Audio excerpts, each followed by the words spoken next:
আসসালামু আলাইকুম ওয়া রাহমাতুল্লাহ। ইন্নাল হামদালিল্লাহ আলহামদুলিল্লাহি রাব্বিল আলামিন ওয়াসসালাতু ওয়াসসালামু আলা রাসূলিহিল আমিন ওয়া আলা আলিহি ওয়া আসহাবিহি আজমাইন। أما بعد فأعوذ بالله من الشيطان الرجيم ومن أعرض عن ذكري فإن له معيشة ضنكا ونحشره يوم القيامة أعمى قال رب لم حشرتني أعمى وقد كنت بصيرا قال كذلك أتتك آياتنا فنسيتها وكذلك اليوم تنسى قال النبي صلى الله عليه وسلم من أطاع محمد صلى الله عليه وسلم فقد أطاع الله ومن عصى محمد صلى الله عليه وسلم فقد عصى الله اللهم صل على محمد وعلى آل محمد كما صليت على إبراهيم وعلى آل إبراهيم إنك حميد مجيد اللهم بارك على محمد وعلى آل محمد كما باركت على إبراهيم وعلى آل إبراهيم إنك حميد مجيد الحمد لله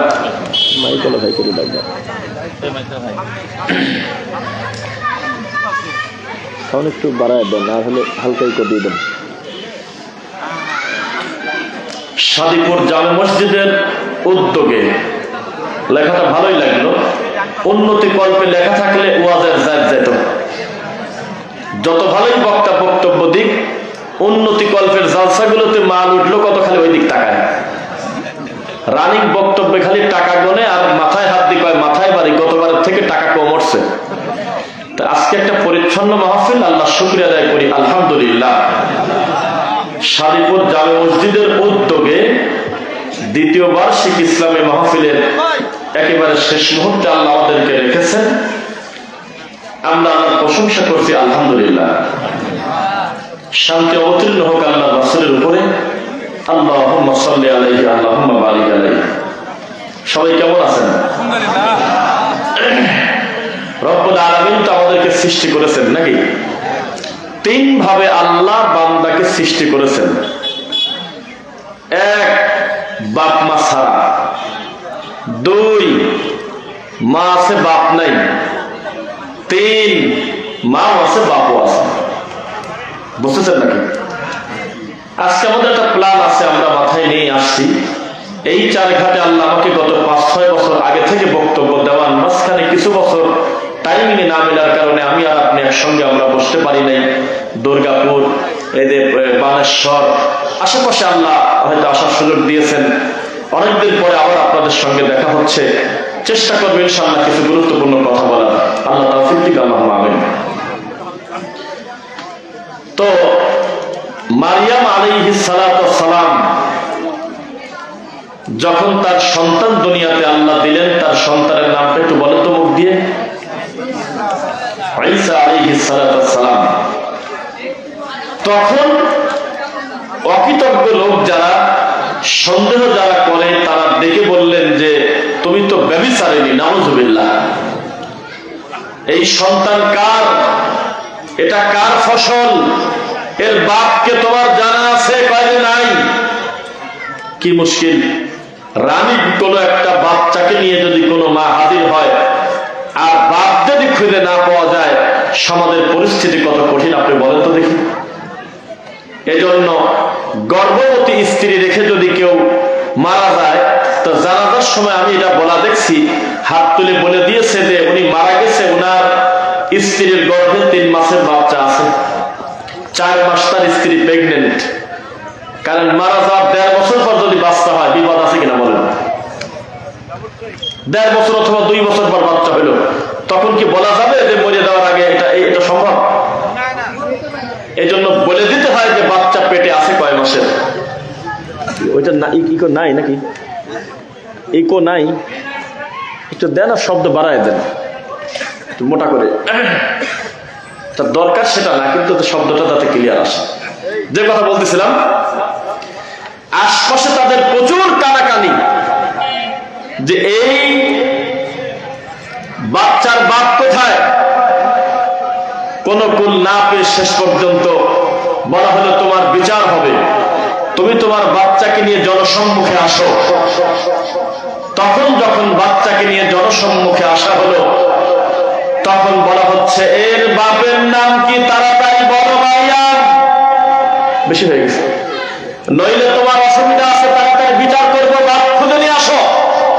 তখন মারিয়াম আলাইহিস সালাম আঙুল দিয়ে ইশারা করে সন্তানের দিকে দেখায় বললেন, আজকের এই বৈঠকে যিনি সাক্ষী দিবেন, যিনি কথা বলবেন, তিনি হলো এই বাচ্চা কোলের শিশু। সুবহানাল্লাহ। যেই আশারাতিলাই, যেই ইশারা করেছে, সঙ্গে সঙ্গে কোলের বাচ্চা বলতেছে ইন্নী আব্দুল্লাহ সুবহানাল্লাহি বিহামদি। শিশু বাচ্চা কোল থেকে বলতেছে আমি হলো আল্লাহর বান্দা, আল্লাহ আমাকে কিতাব এবং নবুয়ত এবং রিসালাতের দায়িত্ব দিয়ে দুনিয়াতে পাঠাবেন। সমস্ত লোক আশ্চর্য হয়ে গেল যে বিষয়টা তো খুব জটিল। আল্লাহ বললেন যে ঈসার ব্যাপারে এত আশ্চর্য হলে, যেই লোকটা মারিয়ামের সন্তান হলে বাপ না থাকার কারণে এত টেনশন করলে, তারা কি আদম আলাইহিস সালামের দিক তাকায় না? এখানে তাও মা আছে, ওখানে মাও নাই বাপও নাই। তাহলে আমি রব্বুল আলামিন, এটাই আমার মুআজিজা, ক্ষমতা, যে আমি চাইলে পেয়ারা গাছে নারকেল দিতে পারি, গম গাছে পেঁয়াজ দিতে পারি আমি আল্লাহ। নিয়মের ব্যতিক্রম আল্লাহ সহজে করেন না, সেটা ভিন্ন কথা, তবে করার ক্ষমতা তার আছে কিনা? এই পৃথিবীতে অমীমাংসিত বহু বিষয় আছে যেগুলো 2 চোখ দিয়ে দেখা যায় না। হঠাৎ করে নতুন বউ উঠানে ঘোরাঘুরি করতে করতে কি জানি হইলে মাথা ঘুরে পড়ে গেল, 3 মাস তার সাথে কথা বলা যায় না, এমন রোগ হলো ডাক্তার খুঁজে পায় না। এত রিপোর্ট করার পরেও কোনো ডাক্তার লেখে না যে তার এই রোগ হয়েছে। 3 মাস পর একটা ভালো রুকিয়াকারী রাকি কবিরাজ প্রমাণ করে দিল এই মহিলাকে জেলে ধরছে। গ্রামের কেউ দেখে নাই, স্বামী দেখে নাই, শাশুড়ি দেখে নাই, শ্বশুর দেখে নাই, গ্রামবাসী কেউ জানে না, অথচ এই মহিলার যিনি আক্রান্ত করেছে তার নাম হলো জিন শয়তান। কিভাবে ছাড়াবেন ছাড়ান, কিভাবে দেখবেন দেখেন। তার মানে আমাদের কাছে গায়েব রাখা হয়েছে, আমরা তাদের কাছে হাজির, কিন্তু জিন শয়তান আমাদের কাছে গায়েব। সবাই শয়তান তা নয়, জিনের ভিতরে ভালো আছে। একদল ভালো জিন আল্লাহ নবীর কাছে গিয়ে বলছিল গোবর আর হাত দিয়ে যাতে ইস্তেঞ্জা না করে মানা করে দেন। তখন নবী মসজিদে নববীতে আল্লাহর কাছে দোয়া করলেন এবং সাহাবীদেরকে নিষেধ করার পরে বললেন, হে আল্লাহ, এই জিন যখন হাড্ডির পাশ দিয়ে যাবে, ওই শুকনা হাড্ডিটা আপনি গোশত দিয়ে ভরে দেন। যদিও তাদের সদর দপ্তর হলো পায়খানা, টয়লেট হলো জিনদের সেন্টার, সচিবালয়, ওখানে হলো তাদের মেইন কোম্পানি, অফিস, কিন্তু তাদের প্রধান খাদ্য হাড্ডি, কয়লা, গোবর। আল্লাহ সুবহানাহু ওয়া তাআলা 3 ভাবে মানুষকে সৃষ্টি করতে পারেন। বলেন তো প্রথমে কি বলছিলাম? আচ্ছা, স্টেজের দিকে মাইকটা ঘুরে দেন তো একটা, কাউকে দিয়ে চাপাই দিয়ে, অথবা এদিক থেকে একটু শব্দ আমাদের কানে বেশি আসুক, মাইক ভালো, অসুবিধা নেই। তো যে কথা বলতেছিলাম, 1 নম্বরে কিভাবে আল্লাহ সৃষ্টি করেছেন? বাপ মা ছাড়া, মাশাআল্লাহ মনে আছে। 2, মা আছে বাপ নাই। 3, বাপও আছে মাও আছে। তো যারা বলছিল যে মারিয়ামের হলো কি, সন্তান জন্ম দিয়েছে অথচ তার বাপ খুঁজে পাওয়া যাচ্ছে না, আল্লাহ বলল তাহলে আদম আলাইহিস সালামের ব্যাপারে কি বলবে? সুতরাং আল্লাহ রাব্বুল আলামিনকে মানতে হবে বিনা বাক্যে। কি বলেন? কোন যুক্তি চলবে না। এবার বলা যাচ্ছে যাচ্ছে না যে তিনি কিভাবে আছেন, কাইফিয়ত ধরন বলা যাবে না, আগে কোথায় ছিল, সৃষ্টির শুরুতে তিনি কোথায় ছিলেন। অহেতুক প্রশ্ন আল্লাহর ব্যাপারে করা যাবে না। আল্লাহর ব্যাপারে বলতে হবে আল্লাহই হলো একক সত্য মালিকানার অধিকারী। এই পৃথিবীতে যারা নাস্তিক হয় তারা হলো সাময়িক শয়তান। একটা পর্যায়ে গিয়ে তারা নিজেরাও বুঝতে পারে এগুলো তাদের শয়তানি, দুনিয়ার কিছু সামানা পাওয়ার লোভে, পাশের দেশ থেকে কিছু সুবিধা নেওয়ার আশায়, আমেরিকার কিছু টাকার আশায় তিনি আমার আল্লাহকে গালি দিচ্ছেন। নাউজুবিল্লাহ। অনলাইনে দেখলাম সেদিন একটা মুফতি হাফেজ মাওলানা, নাম তার মাসুদ, ওয়াল্লাহি আল্লাহর কসম তিনি এখন বর্তমান আল্লাহর নবীকে গালিগালাজ করেন। তিনি কোরআন মাজিদকে নিয়ে নোংরা গালিগালাজ করেন। আল্লাহকে বলতেছে হলো সন্ত্রাস, আস্তাগফিরুল্লাহ। আর এই কোরআন মাজিদের নাম দিয়েছে এটা হলো সন্ত্রাসের হুমকি।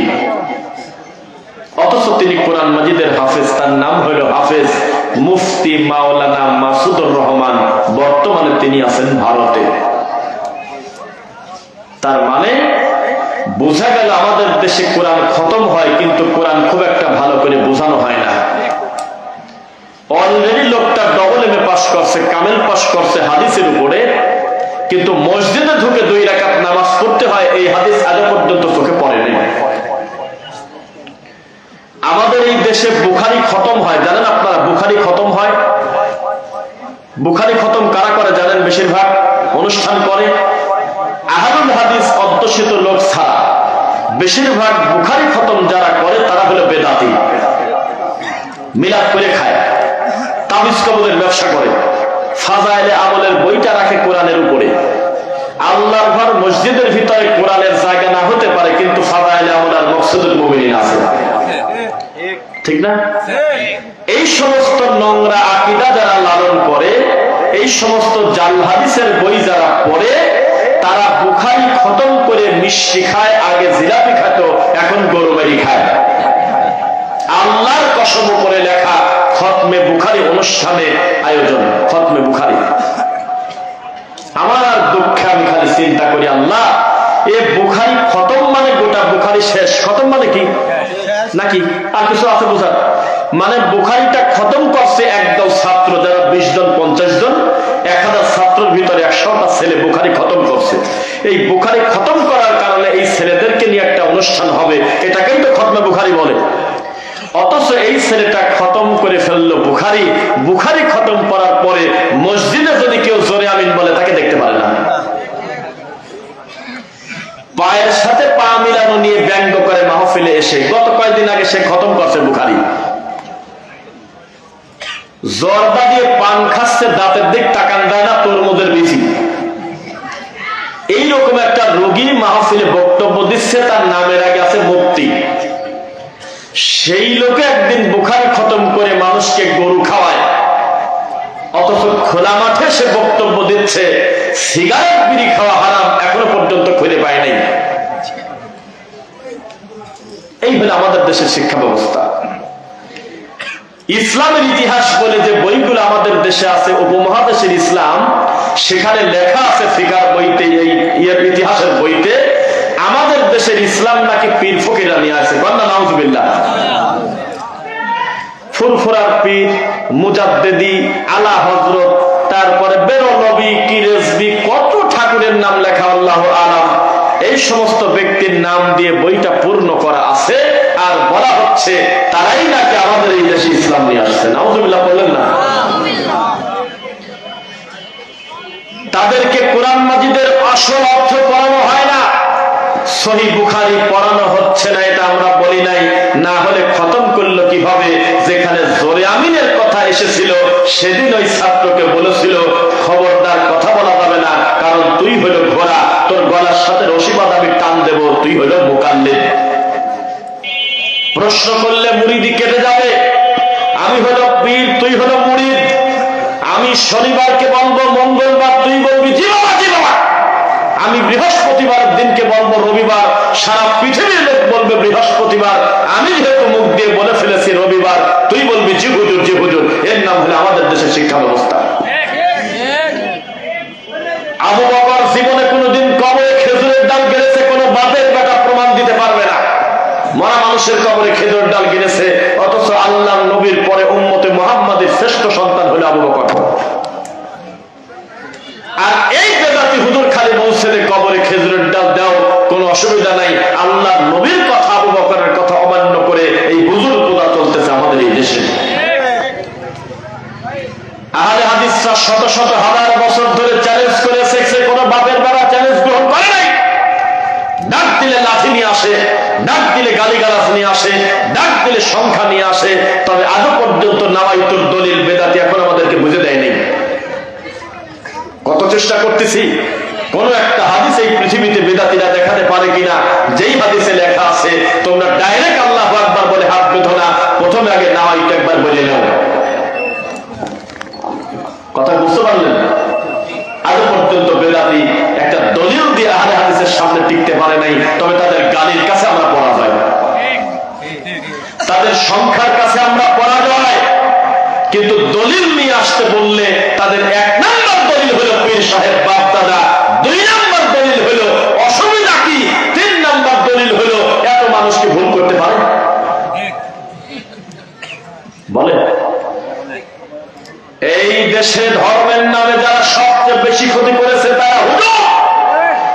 এই দেশে যারা শিক্ষিত সেদে সবচাইতে বড় মূর্খের কাজ করেছে তারা ছিল পড়াশোনা জানা লোক।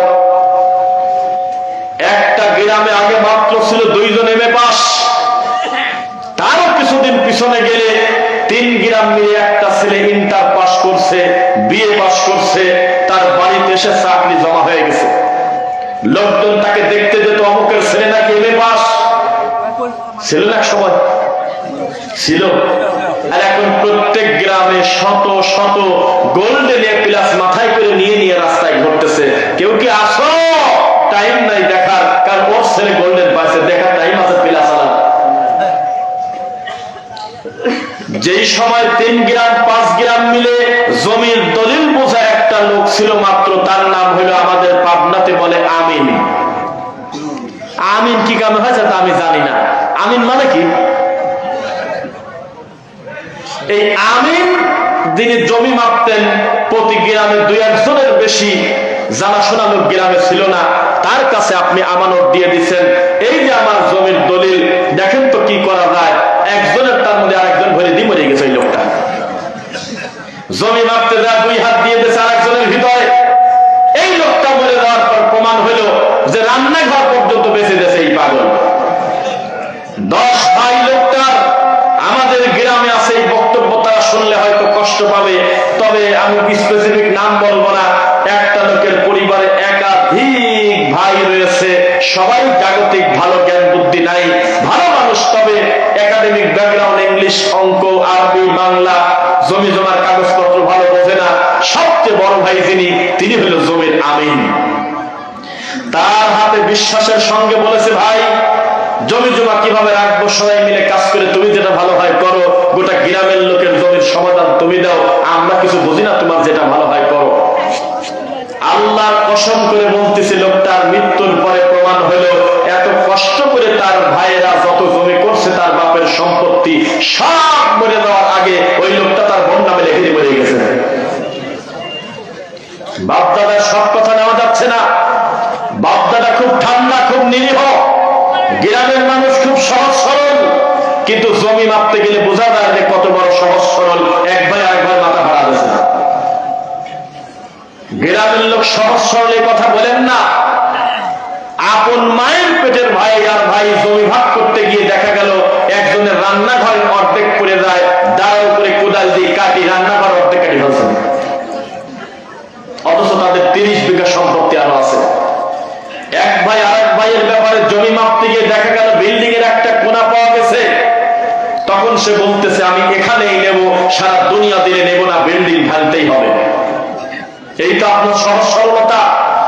গ্রামের মানুষ আসরের নামাজের পর অধিকাংশ মুসল্লি চলে যায় বাজারে, মাগরিবের নামাজ পড়ে আবার চলে যায় বাজারে, এশার নামাজ পড়ে আসতেছে, মা মরা এতিমের মতো একটা মুরব্বী লোক, দাঁড়িয়ালা লোক, টিভি আর ছবি দেখে, চার দোকানে ছবি দেখে, সিনেমা দেখে, আর হলো চা খায়। এই তো সহজ সরল।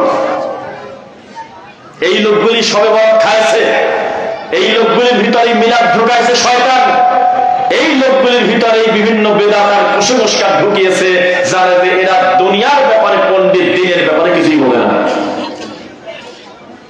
খবরদার, বাপ দাদার দোহাই দিয়ে কখনো কোরআন সুন্নাহ পরিত্যাগ করবেন না ইনশাআল্লাহ। বলবেন আল্লাহ যদি বলে থাকে, নবী যদি কথা বলে থাকে, আমার এই জীবনে যত ভুল করিস না কেন, আমার আল্লাহ এবং নবীটাই ঠিক। বোঝা যাচ্ছে কিনা? মনে রাখবেন, মাকে চেয়ার থেকে টেনে তুলে দিয়ে শাসিকে বসতে দেওয়া যাবে না, এটা উচিত না।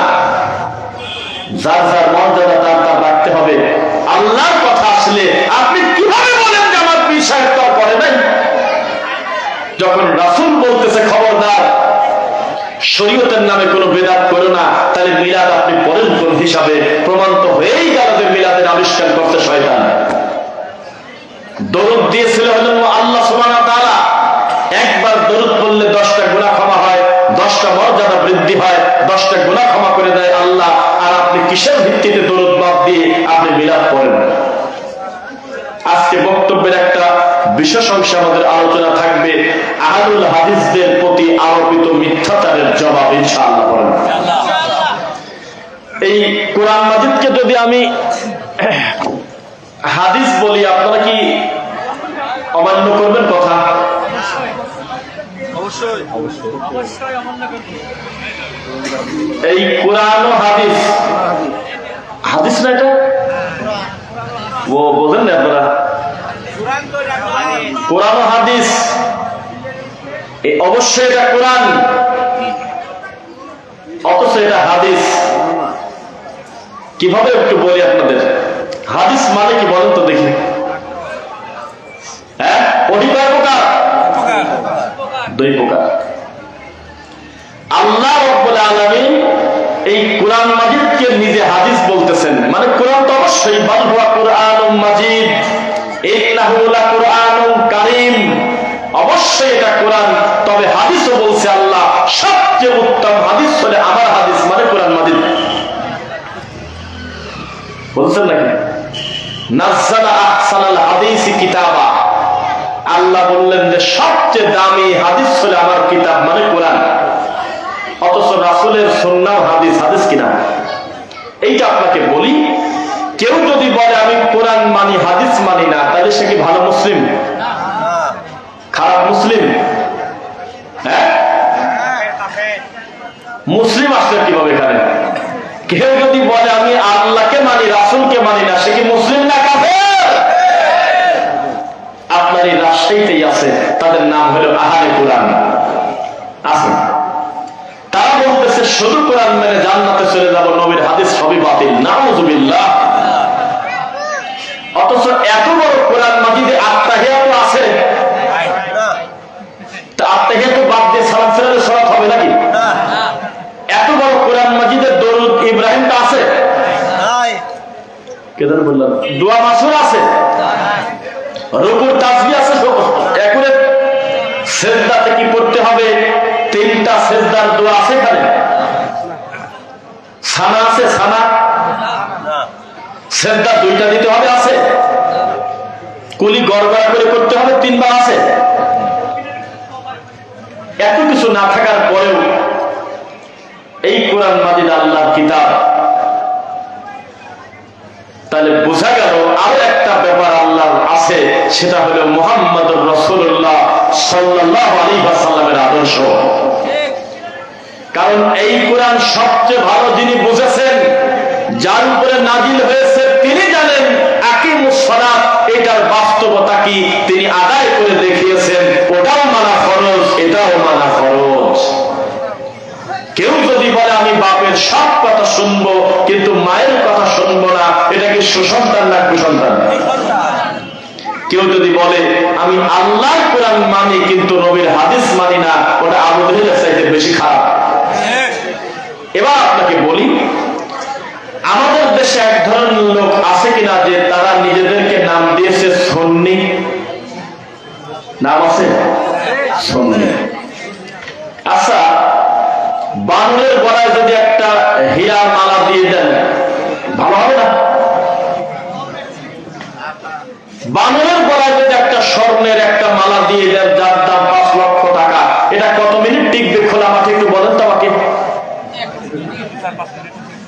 ওই যে একটা ভিডিও দেখলাম যে একটা নৌকাতে একটা গাধা আর হলো গাধার মালিক, কয়জন হলো?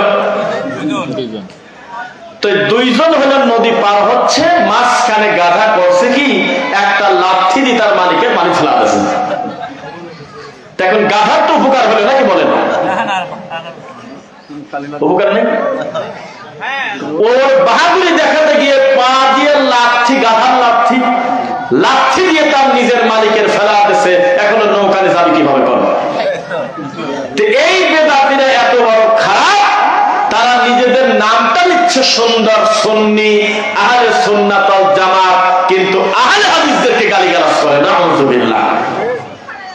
অথচ আমি বারবার বলতেছি জানেন, আহলে হাদিসরা হলো এই জমিনে ইসলামের পাহারাদার।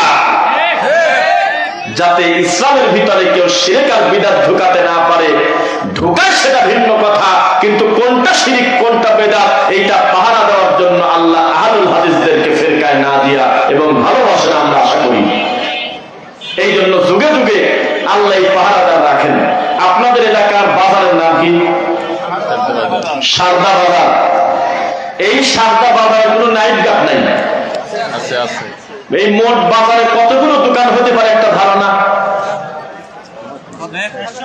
500 প্রায়। এই 500 দোকানের জন্য আপনারা নাইট গার্ড রাখছেন হলো 1000 জন, ঠিক না? 500 জন, 300, 200, 20 জন, 10 জন, 5 জন, সর্বোচ্চটা ধরলাম 5 জন 10 জন, এর বেশি আছে? এখন ভাগ করে দেন, প্রতি দোকান প্রতি কয়জন পড়ে? শতকরা 1 জন পড়ে। কিন্তু শুধুমাত্র এই 2 জন 5 জন এত বড় বাজারে ঘুরে, তাদের হাতে কিন্তু সরকারি বড় কোনো পিস্তল নাই। স্বাভাবিক একটা লাঠি হাতে করে মাঝে মধ্যে 2 টাকা 10 টাকা দামের একটা বাঁশিতে ফু দেয়। এই ফু দেওয়ার কারণে হাজার হাজার চোর ডাকাত এই মানুষগুলোর অন্তত কান পর্যন্ত পৌঁছে গেছে যে খোলা মাঠে আর আগের মতো ডাকাতি করা যাচ্ছে না, এখন নাইট গার্ড আছে। অথচ এই ডাকাত যখন কোন এলাকায় ঢোকে তখন একা একা ঢোকে না। আমরা গ্রামে কথা শুনতাম যে এলাকার লোকের সহযোগিতা ছাড়া ডাকাত ঢোকে না। ডাকাত বুঝবে কিভাবে আমার আর ভাইয়ের গোয়ালে কয়টা গরু আছে? স্থানীয় লোক প্রতিবেশী এই সুযোগটা করে দেয়। সত্য না মিথ্যা? 2, ডাকাত ওই প্রস্তুতি নিয়ে আসে, কোনোভাবে যদি পরিস্থিতি জটিল হয়ে যায় অন্তত 200 লোকজন তার মারে ফেরে যাবে এরকম ক্ষমতা নিয়ে বের হয়।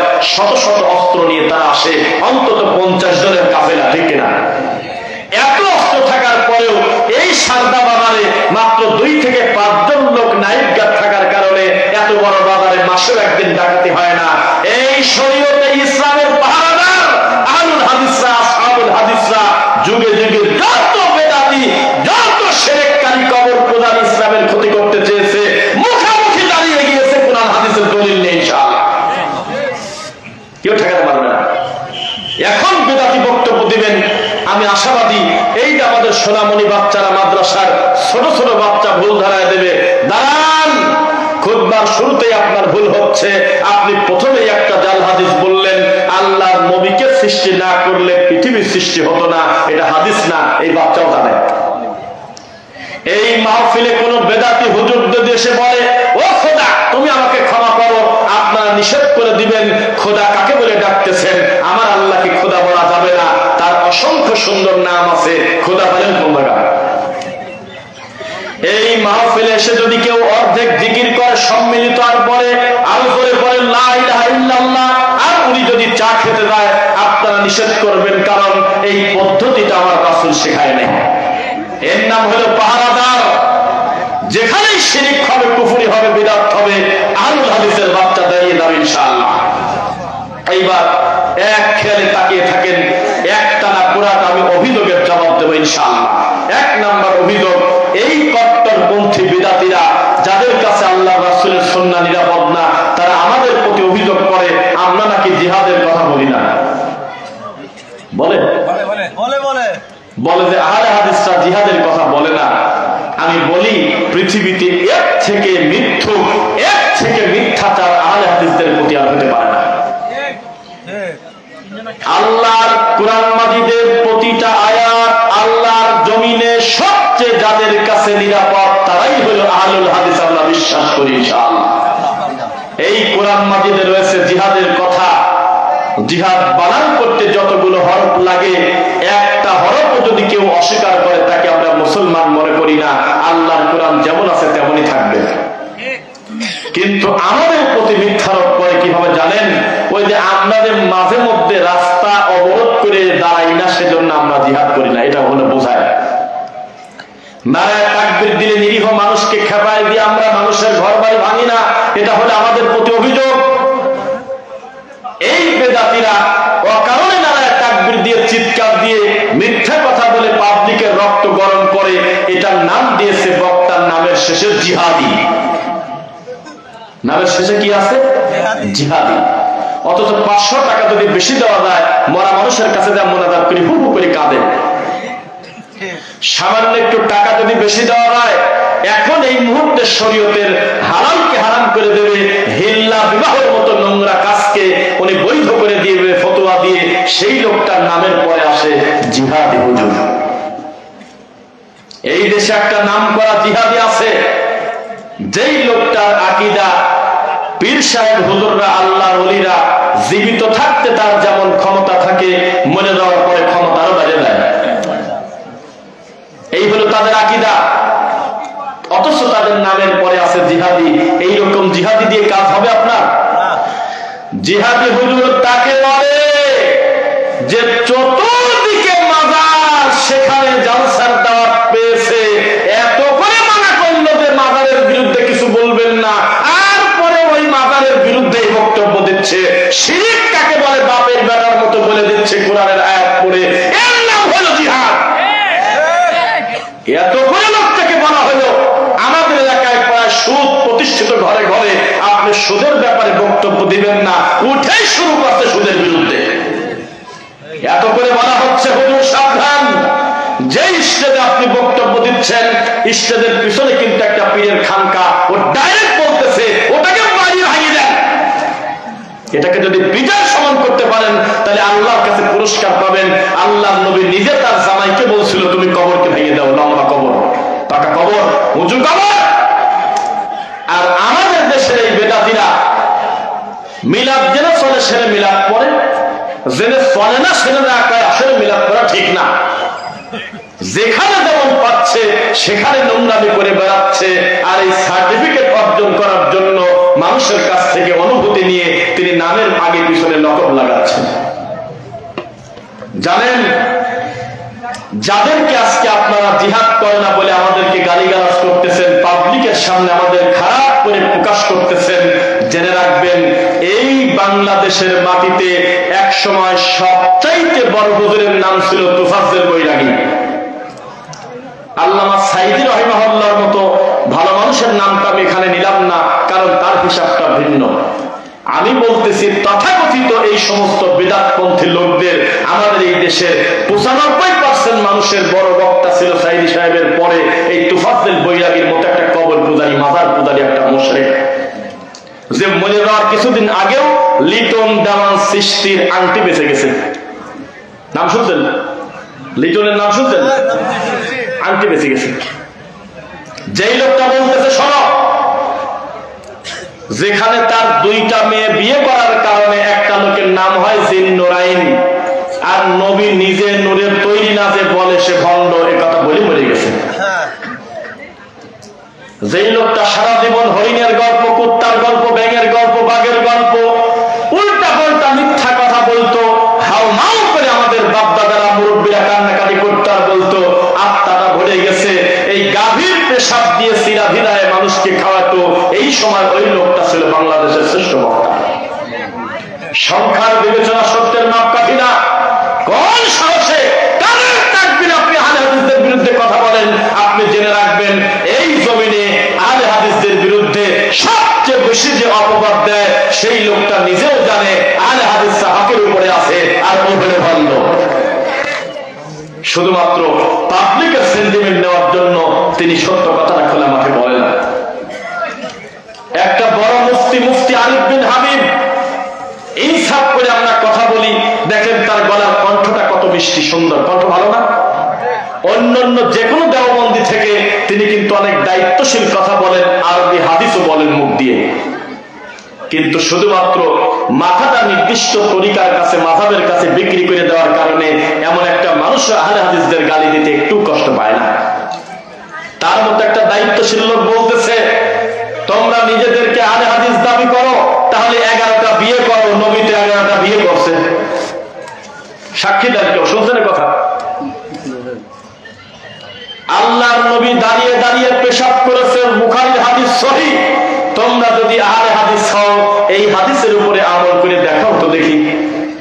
এই কথা বলতেছে তিনি আরিফ বিন হাবিব সাহেব, গোটা দেওবন্দির মাথার চাঁদ, অথচ খোলা মাঠে সেই কথা তিনি বলে দিলেন। অথচ এই প্রশ্নের, এই অপবাদের জবাব দিতে আমি রফিক বিন সাইদ আমার ভাঙা বিদ্যা দিয়ে টাইম নেব 2 মিনিট। কয় মিনিট? 2 মিনিট। আল্লাহর নবী যে একাধিক বিবাহ করেছে, 11টা বিয়ে করেছে, আপনারা কি কেউ অস্বীকার করছেন? আমল হয়ে গেছে, আমল শেষ। আসলে আমল হয়ে গেল, এখন আমল হইল। আল্লাহর নবী দাঁড়িয়ে পেশাব করেছে, এটা কি অস্বীকার করছেন আপনারা কেউ? আমল শেষ। আমি পেশাব করে আমল করব, আমি 11টা বিয়ে করে আমল করব, এ কথা তো শয়তানও বলার কথা না। 11টা বিয়ে যিনি করেছেন তার নাম হলো মুহাম্মদুর রাসূলুল্লাহ সাল্লাল্লাহু আলাইহি ওয়াসাল্লাম। তো তিনি বিবাহ করেছেন কয়টা? 11টা। আর আল্লাহ নিজে কোরআন মাজিদের নবীকে দিয়ে বলাচ্ছে, হে নবী, আর আপনার উম্মতকে বিয়ে করতে বলেন মাসনা 2টা, সুলাসা 3টা, রুবা 4টা। ইনসাফ করতে না পারলে আল্লাহর ভয়তে একটা নিয়েই থাকুক। সর্বোচ্চ কয়টা পাইছেন?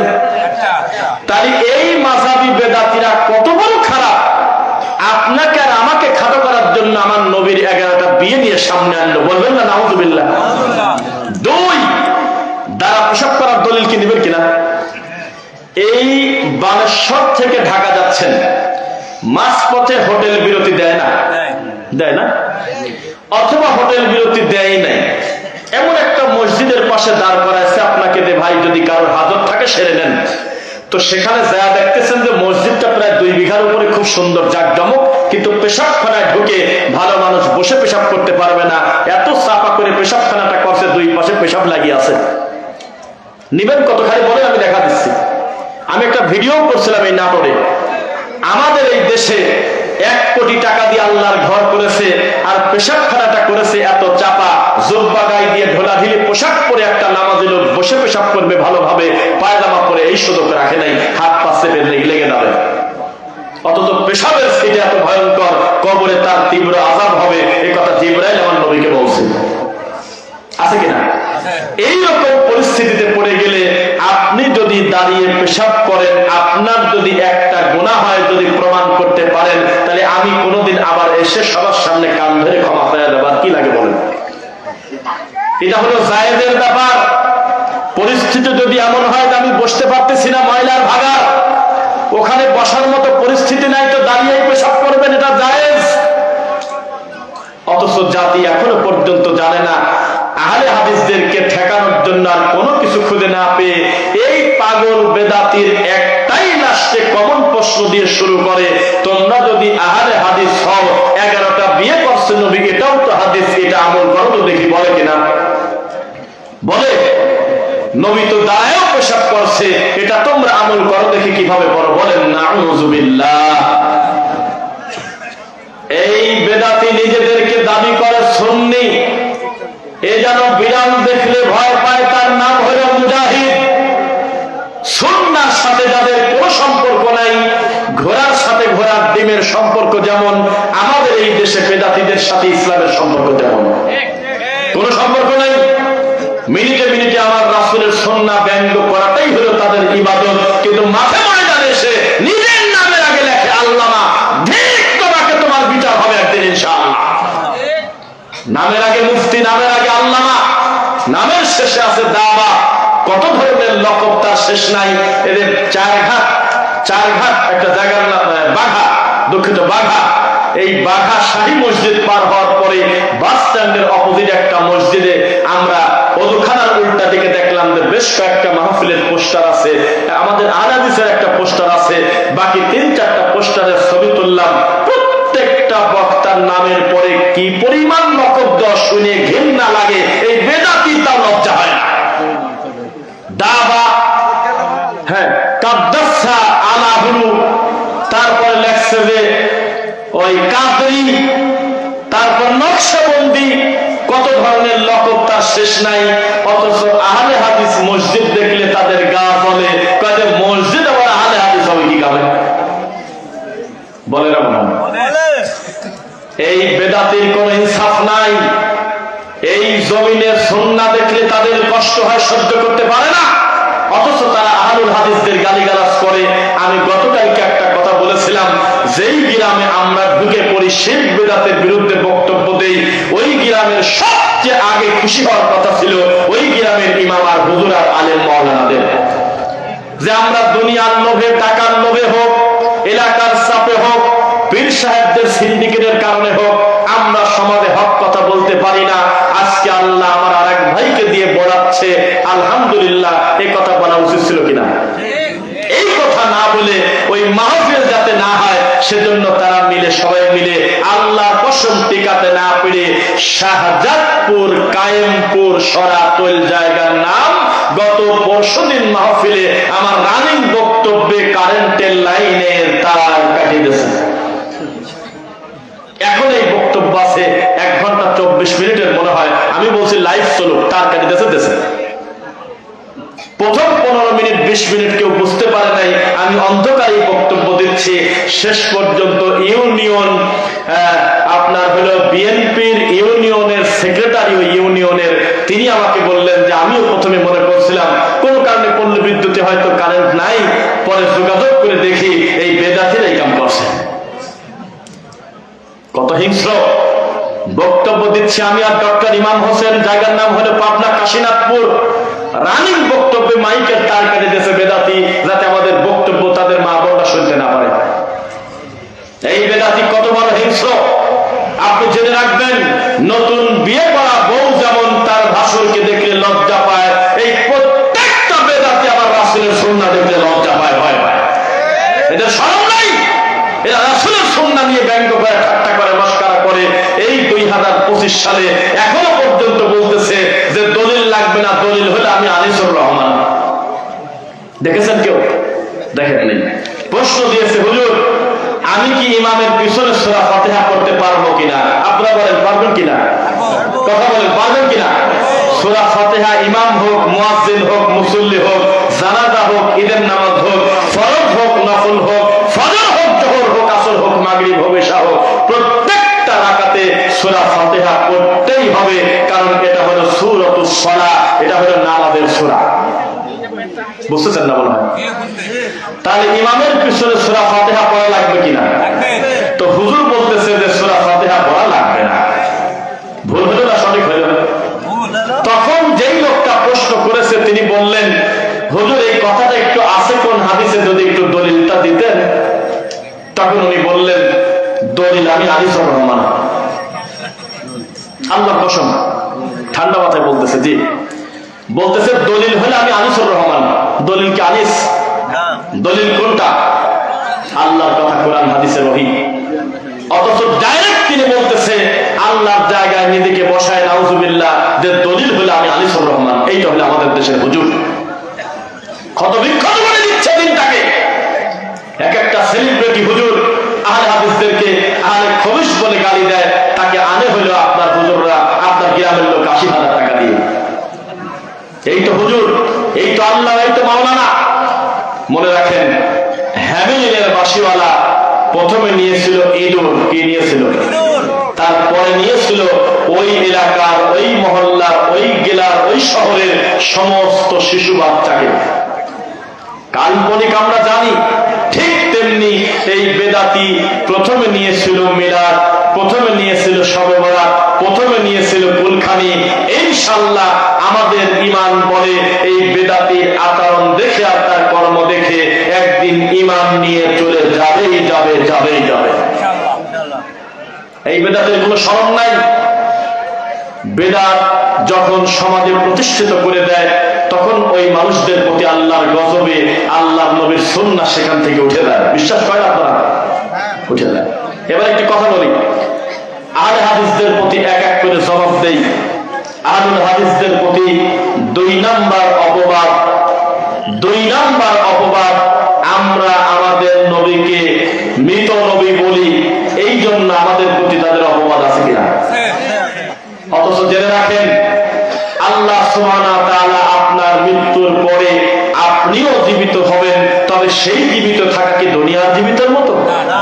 আল আম্বিয়া ওয়া আহইয়াউন ফি কুবুরিহিম ইউসাল্লুন, প্রত্যেক আম্বিয়া নবীরা কবরে জিন্দা এবং সালাত পড়ে, তবে কি ফজরের মতো আর মাগরিবের মতো এটা মনে হলো আপনার? আমাদের মতো একামত দিয়ে, আমাদের মতো গঠন, আমাদের মতো কর্ম, আমাদের মতো ইবাদত, এটা আপনার মনে হলো কিভাবে? ইবাদত চলে দুনিয়াতে, আর এর হিসাব নিকাশ চলে মরার পরে। ওই কবরে নামাজ, রোজা, হজ, যাকাত আদায় করার জায়গা কেন তারা বোঝে না? আল্লাহর নবী মৃত্যুবরণ করেছেন, এ কথা কোরআন বলেছেন, ইন্নাকা মাইয়িতুন ওয়া ইন্নাহুম মাইয়িতুন, হে নবী আপনিও মারা যাবেন, তারাও মারা যাবে। আবু বকর রাদিয়াল্লাহু আনহু দেখলেন আল্লাহর নবীর মৃত্যুর পরে উমর রাদিয়াল্লাহু আনহু তিনি মেনে নিতে পারতেছেন না, তিনি বসে না, তিনি দাঁড়ায় থাকেন। তখন দেখলেন অবস্থা খারাপ, যে কোনো সময় দুই তিনটা ভাগ হয়ে যাবে, সমাজের মানুষ উল্টা বুঝবে, শরীয়তটাকে কঠিন মনে করবে। তখন আল্লাহর নবীর সাহাবী আবু বকর উমরের সামনে গিয়ে বললেন, ইয়া উমর ইজলিস, হে উমর বসে পড়ো। ফাআবা উমর, উমর অস্বীকার করলেন, আমি বসবো না। হে উমর তুমি বসে পড়ো। উমর বললেন, ফাআবা উমর, আমি বসবো না, অস্বীকার করে বসলেন। তিনি মানতে পারতেছেন না যে আমার নবী দুনিয়াতে নাই, পরিস্থিতি জটিল। তখন আবু বকর রাদিয়াল্লাহু আনহু বললেন, ফামান কানা মিনকুম ইয়াবুদু মুহাম্মাদ, হে আমার সঙ্গী সাথীরা, কেউ যদি এতদিন মুহাম্মাদের ইবাদত করে থাকতে, পূজা করে থাকতে, ফা ইন্না মুহাম্মাদান কদ মাত, তাহলে তোমরা জেনে রাখো মুহাম্মদ মারা গেছে, আর জীবনে ইবাদত করতে হবে না। যেহেতু এতদিন মুহাম্মদ আছে, ইবাদত আছে, মুহাম্মাদের ইবাদত করে যদি থাকতে সাল্লাল্লাহু আলাইহি ওয়াসাল্লাম, ফা ইন্না মুহাম্মাদান কদ মাত, তাহলে ইবাদত বন্ধ করে দাও, মুহাম্মদও নাই, ইবাদতও নাই। ওয়া মান কানা ইয়াবুদুল্লাহ, আর যদি কেউ এতদিন আল্লাহর ইবাদত করে থাকতে, ফা ইন্নাল্লাহা হাইয়্যুন লা ইয়ামুত, তাহলে আমার আল্লাহ এই আমার নবী জিন্দা থাকতে যেমন ছিল, মরার পরেও তেমন আছে। তোমরা বসবে কিনা তাই বলো, তখন বসে বসো। কথা বুঝতেছেন নাকি? আমাদের কিন্তু সংখ্যা বড় জরুরি না, যতক্ষণ পর্যন্ত কথা বলবো আল্লাহর কথা এবং রাসূলের কথা হবে ইনশাআল্লাহ। তাহলে আমাদের প্রতি দুই নাম্বার অপবাদ গেল। তিন, আমরা নাকি দরুদ পড়ি না, বলে কিনা? আহলে হাদিসরা দরুদ পড়ে না। হ্যাঁ, শেখ সাদির বানানো বালাগানুল আবের শিরকি কবিতা পড়ে না, কথা ঠিক।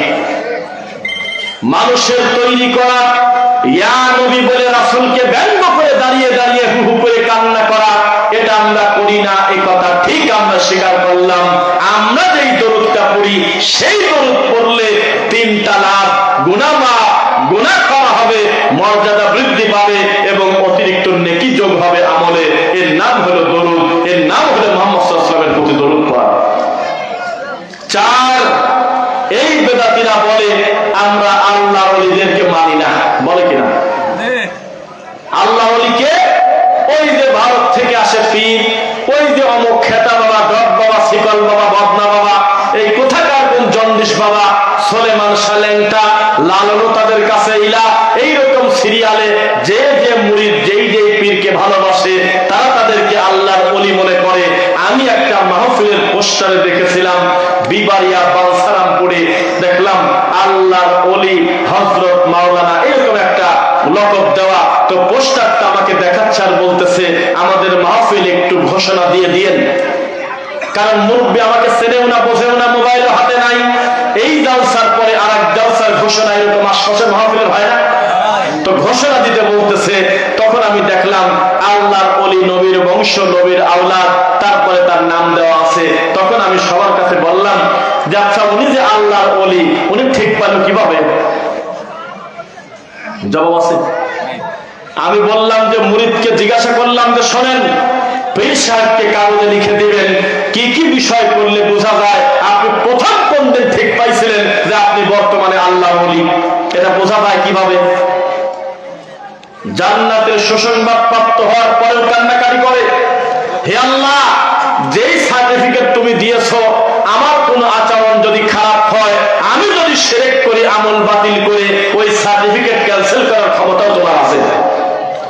সারাটা জীবন তারা কান্নাকাটি করেছেন।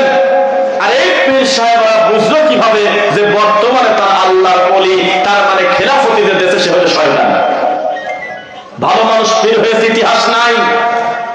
এরপরে আরেকটি ঘটনা সুন্দর করে বলি, খেয়াল করবেন।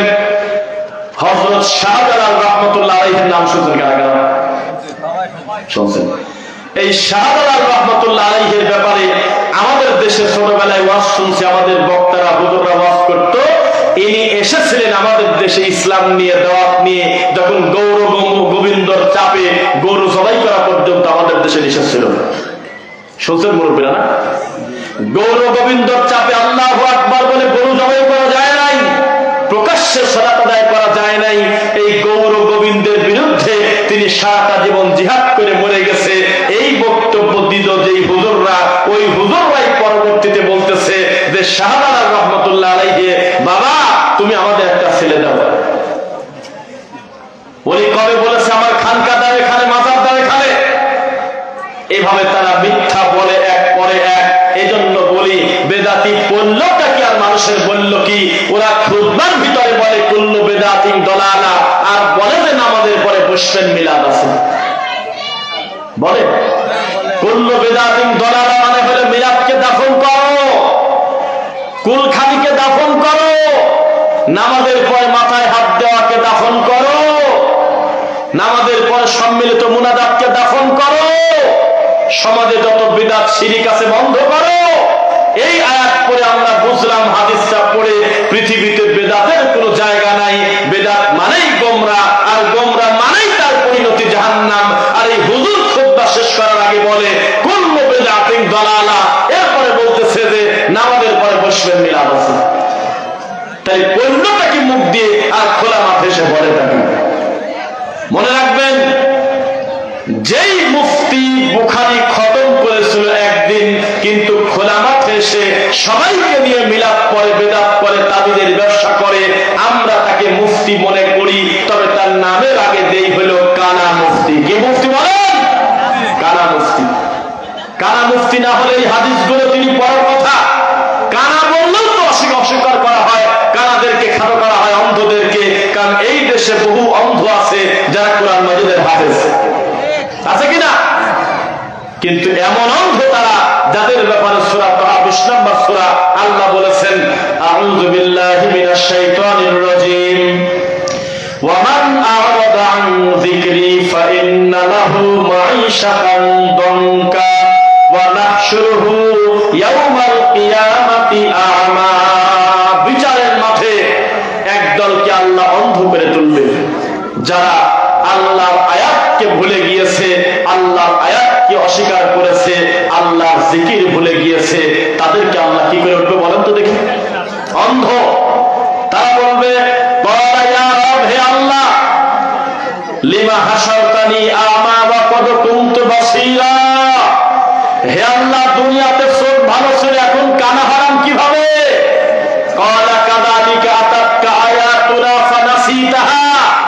বলা হবে যে বিচারের মাঠে দুনিয়াতে তোমরা আমার কথাকে ভুলে গিয়েছিলে, ওয়া কাযালিকাল ইয়াওমা তুনসা, আজকে তোমাদেরকে ভুলে দেওয়া হলো।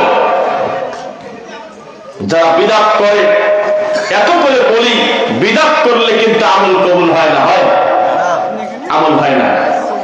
দুই, বিদআত করলে কিন্তু আল্লাহ রাসূলের কাছ থেকে হাউজে কাউসারের পানি পাওয়া যায় না, যাবে? এরপরেও কি আমাদের দেশে বিদআত আছে?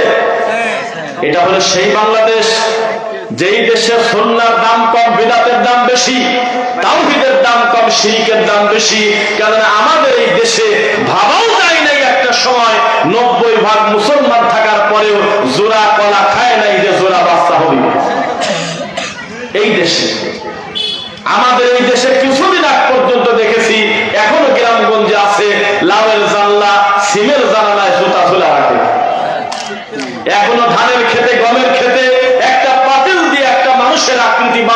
তার উপর টিক চিহ্ন দিয়ে রাখে যাতে নজর না লাগে। এখনো বানেশ্বর দিয়ে মাঝে মধ্যে মালবাহী ট্রাক যায়, যেই ট্রাকের নিচে ওই যে ঘর ঝাড় দেওয়া ঝাড়ু ঝোলা আছে। এই জাতির কল্যাণ কিভাবে হবে? যেই জাতি তার দিনকে খণ্ড বিখণ্ড করে দিয়েছে, মিনাল্লাযীনা ফাররাকু দীনাহুম ওয়া কানু শিয়া কুল্লু হিজবিন বিমা লাদাইহিম ফারিহুন। আল্লাহর দিনকে তারা টুকরা টুকরা করে ভাঙে, তবে প্রত্যেকে তাদের দল নিয়ে তৃপ্তি লাভ করে। শোনেন, আজকে কথা বলি, আহলে হাদিসরা দিন দিন আমরা বলি, হে আল্লাহ তোমার প্রশংসা, কারণ যেই গ্রামে কল্পনাই করতে পারি নাই যে বক্তব্য দিয়ে বেঁচে আসা যাবে, সেই এলাকার প্রতিটা মসজিদে আল্লাহ বলার দলিল বলার পরে এমন জোরে আমিন বলে বোঝা যায় না যে এটা হানাফি মসজিদ। হে আল্লাহ, যেই গ্রামে কিছুদিন আগে দেখেছি পীর ফকির বাদ দিলে কিছু থাকে না, সেই গ্রামে পর্যন্ত দিন বোঝা শত শত যুবক তৈরি হয়ে গেছে, আলহামদুলিল্লাহ। হে আল্লাহ, যেই সমস্ত মানুষ মাদারের খাদেম ছিল, পীর ফকিরকে সিজদা দিয়েছে, এই মানুষগুলো দিনে দিনে কোরআন হাদিস মেনে নিচ্ছে, আহলুল হাদিসদের সংখ্যা বাড়তেছে না কমতেছে? বলেন। একদিকে আমরা খুশি তৃপ্তি লাভ করি, অন্যদিকে আক্রোশী বলতেছে গত বছর এসেছিল 300 গরু, এবছর আসছে 350 গরু। প্রত্যেকে তার দল নিয়ে তৃপ্তি লাভ করে, কুল্লু হিজবিন বিমা লাদাইহিম ফারিহুন।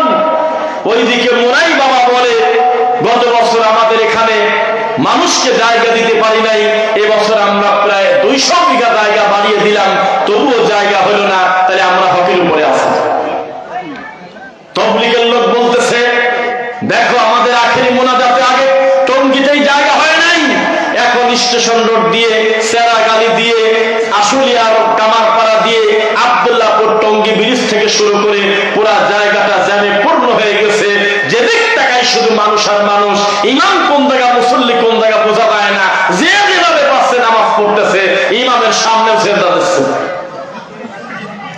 ইমাম যদি দাঁড়ায় হলো টঙ্গী তোরাগের পাশে, আর আব্দুল্লাহপুরের ব্রিজের ওই পাশে যদি কেউ নামাজ পড়ে, ওর জায়গা কি ইমামের পিছনে না সামনে? তার মানে তারাও বলতেছে দিন দিন আমরা এগিয়ে যাচ্ছি, এটা হলো তাদের চিন্তা, তাদের ধারা। তাহলে মনে রাখবেন আরেকটা কথা, দেওয়ানবাগের নাম শুনছেন? আমরা মনে করছিলাম যে ফাতেমাকে বলল আমার বউ, যেই লোক বলল আমি আর আল্লাহ দুইজন আলাদা কেউ না, উপরে একই জিনিস। যেই লোক বলল মুহাম্মদ সাল্লাল্লাহু আলাইহি ওয়াসাল্লাম ময়লার ভিতরে পড়ে গেছিল, আমি হাত ধরে টানে তুলছি, এত বড় কুলাঙ্গার মরে গেলে মনে হয় তার দলও চলে যাবে, মনে করছিলেন না? এত বড় বেঈমান মরে গেল, এখনো পর্যন্ত তার ছেলে জন্মদিনের কেক কাটতেছে তার বাপের, তাহিরির মতো ল্যাংটা সেখানে যায়। দেখছেন আপনারা দৃশ্যটা? হ্যাঁ দেখছেন না? কে দেখছেন? যাক, বিপদে যাতে আমি একা না পড়ি। তার মানে বোঝা গেল কেউ বসে নাই। আমাদের পাবনাতে একটা কথা মাঝে মধ্যে বলে যে পাগল বসে নাই, কেউ বসে নাই। প্রত্যেকে যার যার দল তরিকা নিয়ে খুশি আছে তারা। কেউ বলে না যে দেওয়ানবাগী এত ক্ষতি করে দিয়ে গেল, আমরা তার মরার পরে দেওয়ানবাগীকে তালাক দিলাম, কেউ বলে না। আরো দিন দিন মুরিদ তার কাছে যাচ্ছে। মনে রাখবেন, সংখ্যার বিবেচনা সত্যের মাপকাঠি না। আপনার ওই বড় হুজুরকে আমরা বলে দিয়েছি কয়দিন আগে, যেই বড় হুজুরের ডাকে লাখ লাখ লোক জড়ো হয়ে যায় মাহফিলে 2 দিন আগে, ওই বড় হুজুরের ইমানের গতি এখনো ওই পর্যায়ে আসে নাই যে সমাজে ইমান বিধ্বংসী 10টা শিরকের নাম মুখ দিয়ে বলবে, এই ক্ষমতা তার নাই। হলে পরবর্তী মাহফিলে লোক অর্ধেক হয়ে যাবে। যেই বক্তার নামের উপরে যে পরিমাণ মানুষ আসে তা আমরা জানি না, তবে মাইক্রোফোন তার সামনে যতগুলো থাকে অতগুলো মানুষ আমার সামনে নাই। এত বড় হুজুরের ক্ষমতা নাই, বুকের পাটা নাই, মিলাদ পড়া হলো বেদাত, এই কথা মুখ দিয়ে বলে। কারণ জানে যে এই সত্যি কথা স্বীকার করলে পরবর্তী ওই নোয়াখালীর মাহফিলে লোক অর্ধেক চলে যাবে। নাস্তিক তার ভাই, হিন্দু তার ভাই, এ কোন ধরনের যন্ত্রণায় পড়লাম?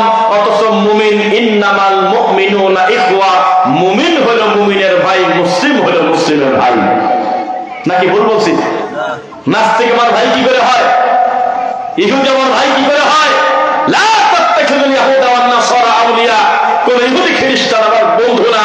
বাদহুম আউলিয়া ওয়া বাদ, তারা হলো নিজেরা নিজেরা বন্ধু, তারা হলো আমার শত্রু, ইসলামের শত্রু, দ্বীনের শত্রু। এত বড় বড় হুজুর, কত আশা করে রয়েছে আমরা যে হুজুরকে একটু বলে দিয়ে আমাদের বক্তব্য যদি কোনো একদিন শোনে, লাখ লাখ লোকের আমানত আল্লাহ তাকে দিয়েছে, তিনি ইউটিউবে একটা ভিডিও দিছিল না, কিছুই করে নাই, খালি একটা চ্যালেঞ্জ খুলছিল, চ্যানেল 1 লাখ লোক সাবস্ক্রাইব করছিল। ইতিহাস যেই লোকটা বক্তব্য দিয়ে ইউটিউবে ফেসবুকে ছাড়লে মুহূর্তের ভিতরে মিলিয়ন মিলিয়ন মানুষের কাছে পৌঁছে যায়, আজও পর্যন্ত তার এই সাহস হলো না তাবিজ কবজ গলায় নিলে শিরিক হয় এটা খোলা মাঠে বলা, অথচ মাওলানা সাইদি রাহিমাহুল্লাহ বলে গেছে বহুদিন আগে। এই তো হুজুর মাহফিলে এসে গান কয়, আমার লজ্জা করে, কেউ কাগজে লিখে দেয় নাই যে হুজুর একটা গান বলবেন, উনি হিন্দি গান নকল করে বাংলা গান কয়, প্রায় প্রত্যেকটা মাহফিলে একটা করে। তাহলে আপনি বোঝেন এই জাতির কাছে আসল সোনার চাইতে সিটি গোল্ডের দাম বেশি। কোরবানির মাংস কত ভাগ করতে হবে বলেন? ডাইরেক্ট ওইভাবে বলা নাই যে কত ভাগ। কুলু আতইমুল কানিআ ওয়াল মু'তার, কুলু আতইমুল বাইসাল ফাকির, নিজে খাও, ফকির মিসকিনকে দাও, প্রতিবেশীকে দাও, 3 ভাগ করলে কোনো পাপ হবে না। তবে আপনার গতিতে মাপবেন। বাড়ির নিজের পরিবারের লোক সংখ্যা প্রায় 22 জন, গোস্তই হয়তো 15 কেজি, তখন আপনি বেশি রেখে অল্প দিবেন। আর লোক হলে মাত্র 3 জন, তখন আপনি অল্প রেখে বেশিটা দিবেন। বোঝা যাচ্ছে কিনা? কিন্তু যারা ফরজ ওয়াজিব বলতেছে 3 ভাগ করা, তারা কোনো দলিলের ভিত্তিতে বলে নাই, ধারণার ভিত্তিতে বলেছে। কথা বোঝা যাচ্ছে কিনা? আচ্ছা, আরেকটা ব্যাপার, বেশি দিয়ে দিবেন এটাই বলা ভালো। কেন জানেন? যেই লোকটা কুরবানির মতো এত বড় একটা দামি জিনিস কিনে কুরবানি দিতে পারে, ও বাকি সময় 2 কেজি গোশত কিনেও খেতে পারে। তাহলে আপনার পরিমাণটা কমায় দিয়ে আপনি বেশি পরিমাণটা দিয়ে দেন, সেটা ভালো। তবে দিতে আপনি বাধ্য না, পুরাটা দিতে বাধ্য না। আপনি বেশি রেখেও কম দিতে পারবেন, কম রেখেও বেশি দিতে পারবেন। আলেম ওলামার দায়িত্বশীল যারা, তারা বলেছে ওই লোকটা নিজের পরিবারে আত্মীয় স্বজন যদি খুব বেশি থাকে, তখন নিজেরা মিল করে খাবে, দেবে অল্প। আর যদি লোকটাও থাকে অল্প রেখে বেশি রেখে, অল্প রেখে বেশি দিয়ে দেবে। বোঝা যাচ্ছে? আচ্ছা, রমজানের ফিতরা, এটা নিয়ে তো খুব চলতেছে। ইন্ডিয়ায় আমাদের কিছু সালাফি আলেম দ্বিমত করেছে, বলছে না, নবীর সময় ছিল দিরহাম দিনার, তো টাকা দিয়ে দিলে অসুবিধা নাই, এটা একটা মত তারা দিয়েছে। তবে অধিকাংশ জমহুর বললে বা অধিকাংশের মতামত বললে ভুল হবে না। দায়িত্বশীল অধিকাংশ আলেম, সেটা বাংলাদেশের বলেন, পাকিস্তান বলেন, সৌদি আরবের ফতোয়া বোর্ড বলেন, সেখানে খাদ্যদ্রব্যের তাআম, যেহেতু ডাইরেক্ট খাদ্যদ্রব্য শব্দটা উল্লেখ করা, খাদ্যদ্রব্য দিয়েই ফিতরা দেওয়াটা উচিত, এটাই বেশি চলবে সুন্নাহর কাছাকাছি। মনে থাকবে। 3, যখন বিকল্প খুঁজে পাওয়া যাচ্ছে না, তখন ভিন্ন কথা, যে নাই আমি কি করব। কিন্তু যখন ব্যবস্থা আছে খাদ্যদ্রব্যের, একটা কথা বলে দাঁড়ান, ডক্টর মামুনুর ইলাহীর নাম শুনেছেন, হাফিজাহুল্লাহ? তিনি বলছেন, আমি ওইভাবে ভালো করে শুনি নাই, তবে তার নামে একটা লেখনী আছে সুন্দর, ফেসবুকে মাঝে মধ্যে আসে। কাউকে যদি ফিতরা চাউল দিতে চান, সে যদি বলে আমি চাল দিয়ে কি করবো, যদি না নিতে চায়, তাহলে বুঝবেন যে তার দরকারই নেই, আপনি নিয়ে চলে আসেন, তার সে হকদার না, তার দেওয়ার দরকার নেই। পন্ডিতি করে কয় কি, আমি কি ঈদের দিন চাল খাবো? কে তোমার ঈদের পর চাল কিনা লাগে না কোনোদিন? আর 30-50 টাকা, অসুবিধা কি আছে? এটা তো অসল কিছু না, এটা তোমার হক। তোমার হকটা তুমি খাবে না কি করবে সেটা তোমার ব্যাপার। তবে আল্লাহ অনুমতি দিয়েছে, নবী সাল্লাল্লাহু আলাইহি ওয়াসাল্লাম বলেছে, তাআম, খাদ্য উল্লেখ করে দিয়েছে কয়টা জিনিস, খাদ্য দ্রব্য দিয়ে দিয়ে দাও। কিসমিস, জব, পনির, গম, তারপরে আটা, চাউল, যে যে মানের খায় সেই মানের। কয় কেজি দেবে? হ্যাঁ, আরে কি কয়, 1.5 কেজি কয় কিনা, প্রায় 3 কেজির মতো দিয়ে দেন, অসুবিধা কি আছে? বছরে একটা মানি দেওয়া, 2.5 কেজির উপরে দিয়ে দিবেন, ইনশাআল্লাহ হক আদায় হবে। শবে বরাত, শবে মিলাদের রোজা কোন আমল করা যাবে কি? আপনারা বলেন কি? শবে মিলাদ হলো আকীদাগত আমল, কথা বোঝেন না? শবে বরাত কিসের আমল? কেউ যদি বলে নবী মেরাজে গেছে উপরে, এটা আমি মানি না, সে কি মুসলমান না কাফের? আর কেউ যদি বলে আমার নবীকে আল্লাহ তার কাছে ডেকে নিয়েছিলেন, কিভাবে নেছে তা আমি জানি না, তবে নেছে আমি মানি, সূরা বানী ইসরাঈল 17 নম্বর সূরা, আমল শেষ। আচ্ছা, শবে বরাতের ব্যাপারে আমলযোগ্য কোন হাদিস এই পৃথিবীতে নেই। সহিহ হাদিস ডাইরেক্ট নাই, একটা হাসান পর্যায়ের হাদিস আছে, বাকি সবই জাল জয়ীফ। সেই হাসান হাদিসে আমলের কোনো কথা নাই, বলা আছে কে যদি শিরক না করে, তাহলে সে যদি ঘুমিয়েও থাকে ঈশান নামাজ পড়ে, আল্লাহ অটোমেটিক ওই রাতে মানুষকে ক্ষমা করে দেয়। এটা একটা বোনাসের মতো, বাৎসরিক একটা বোনাস। আচ্ছা, মৃত ব্যক্তির উদ্দেশ্য করে কোনো খাবার চলবে না। চলবে কি? বাংলাদেশের সবচাইতে ব্যয়াপনা দুইটা কাজ, একটা হলো বরযাত্রীর খানা, কন্যা পক্ষের উপরে জুলুম করা, আর একটা হলো মৌতি খাওয়া। এই দুইটা খাওয়া হলো মানুষের প্রতি জুলুম করা। এগুলো যারা খায় তারা হলো ছোট লোক, তাদের কোনো ব্যক্তিত্ব নাই, তাদের হায়া নাই, তাদের লজ্জা নেই। আচ্ছা, 40 সম্পর্কে মানুষকে এত বোঝানোর পর শোনে না। ওই যে খাওয়ার বিষয়, যেহেতু বিষয়টা খাদ্য সংক্রান্ত, তাই মানতে চায় না। তো খাইতে তো মজা লাগে। শোনো না, যে লোক মরে গেছে তিনি কয়দিন শোক পালন করবে? তার পরিবার আর বউ 4 মাস 10 দিন। তাই ভালো মানুষের বাচ্চা বাড়ি থেকে খিচুড়ি রান্না করে বাড়িতে দেওয়াটা উচিত ছিল। যে শোনো, আল্লাহ অনুমতি দিয়েছে, তোমার ভাই মরে গেছে, তোমার রান্না করার দরকার নাই, জোর করে হলেও তাকে একটু খাওয়ানো উচিত ছিল, কারণ তার নাকের পানি আর চোখের পানি একা গেছে। আরে কত বড় ছোট লোক, ওই লোক এমন বিপদে পড়লো, তার ভাই মরে যায়, এখন গোয়ালের গরু ভাই করে নিয়েছে, সবাই করে খাওয়ার লাগতেছে। ছোট লোক এগুলি, যারা তারা ছোট লোক। ওই যে বললাম যে এখন ইদানিং বেদাতিরাও সত্য স্বীকার করে। বেদাতিদের একটা মাওলানা আছে মুফতি আরিফ বিন হাবিব, সেই লোক পর্যন্ত কয়েকদিন আগে একটা বক্তব্য দিল, দেখলাম। উনি বলতেছে এগুলো খেলে মানুষের আত্মা পচে যায়, এগুলো খাবেন না, এটা উনি বলছেন। আল্লাহ আমাদের হেদায়েত করেন, আমিন। ফিতরা কবে দিতে হবে বলেন তো? 10 দিন আগে, নাকি? চাঁদ দেখার পরে, ঈদের নামাজে আগে। তবে আগে দিলে আদায় হবে কিনা এই ব্যাপারে পক্ষে বিপক্ষে কথা। তবে চাঁদ দেখার পরে আপনি ইনশাআল্লাহ পাওনাদারের হকটা বুঝিয়ে দিবেন। ইফতারের সঠিক সময় কোনটা? কাউকে জিজ্ঞাসা করার দরকার নাই, গুগলকে জিজ্ঞাসা করে দেখবেন কি কয়। গুগলে লিখবেন সানসেট, কি লিখবেন? দেখবেন গুগল বলে দেবে পৃথিবীর যেখানেই আপনি থাকেন না কেন, আপনার দেশে সূর্য ডুববে কয়টায়, মাগরিবের ওয়াক্ত হবে কয়টায়। আর বেদাতি হুজুর আল্লাহর নবীর সুন্নাহটা হত্যা করার জন্য তারা ক্যালেন্ডারের পর আবার অতিরিক্ত একটা প্লাস চিহ্ন দিয়ে 5 মিনিট 3 মিনিট যোগ করে দিয়ে লাগছে, সতর্কতার জন্য 3 মিনিট যোগ করা হলো। নাউযুবিল্লাহ পড়েন। লা ইয়াসালুন নাসু বিখাইর মা আজ্জালুল ফিতর। আমার উম্মত কল্যাণ হারিয়ে ফেলবে যদি তারা তাড়াতাড়ি ইফতার না করে। কে কার কথা শুনবে? আচ্ছা, মসজিদে খায়রত দেওয়া যাবে? মসজিদে খায়রত দিয়ে আমার বিপদে পড়ি ভাই। খায়রত এমনি খিচুড়ি হোক আর কুরমা হোক দেয়। আচ্ছা বলতেছি, ঠিক আছে।